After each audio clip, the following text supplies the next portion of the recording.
இன்று மாண்புமிகு தமிழக முதல்வர் அவர்கள் தலைமையில் நடைபெற்ற அனைத்து கட்சி கூட்டத்தில் ஜாதி வாரிய கணக்கெடுப்பையும் போன்ற கருத்துக்களும் வலியுறுத்தப்பட்டன. குறிப்பாக பாட்டாளி மக்கள் கட்சி தலைவர் மருத்துவர் அன்புமணி ராமதாஸ் அவர்கள் ஜாதி வாரிய கணக்கெடுப்பு அவசியத்தை வலியுறுத்தினார்கள். அதேபோன்று இந்திய ஜனநாயக கட்சியின் சார்பாக நாங்களும் அதை ஆமோதித்தோம். மற்றும் மக்கள் தொகை அடிப்படையில் எக்காரணத்தை கொண்டும் தொகுதியினுடைய எண்ணிக்கை குறைத்துவிடக்கூடாது. ஏனென்றால் மத்திய அரசு கொண்டு வந்திருந்த மக்கள் தொகை கட்டுப்பாடு போன்ற திட்டங்களை செம்மையாக செயல்படுத்தியில் தமிழக முக்கியமான பங்காற்றியுள்ளது. குடும்ப கட்டுப்பாடு போன்ற திட்டங்களை அதற்கு தண்டனையாக இப்பொழுது தொகுதியை குறைக்கக்கூடாது.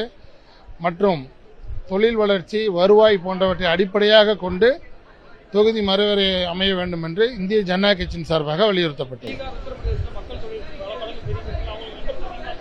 பீகார், உத்தரப்பிரதேசத்தில் மக்கள் தொகை பெருக்கத்தை மட்டுமே அடிப்படையாக வைத்துக்கொண்டு இந்த இடஒதுக்கீடு என்பது இருக்கக்கூடாது.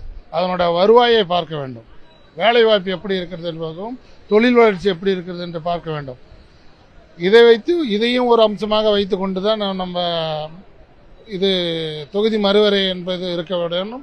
அப்படி பார்த்தால் கட்டாயம் தமிழ்நாட்டிற்கு இன்னும் 20 தொகுதி சேர்த்து வர வேண்டிய வாய்ப்புகள் இருக்குது. ஒரு 61 தொகுதிகள் தமிழ்நாட்டிற்கு வர வேண்டும். ஊபி, பீகார் போன்ற மாநிலங்களை கம்பேர் பண்ணி நீங்கள் தமிழ்நாட்டுக்கு கொடுத்தீங்கன்னா கூட இது ஒன்றும் மக்கள் திட்டத்தை நீங்கள் ஒழுங்காக இருந்ததுன்றதுக்காக நாங்கள் உங்கள் தொகுதியை குறைக்கிறோங்கிறது என்பது ஏற்றுக்கொள்ளப்படக்கூடிய விஷயமாக அல்ல. இதையும் நாங்கள் வலியுறுத்தி இருக்கிறோம்.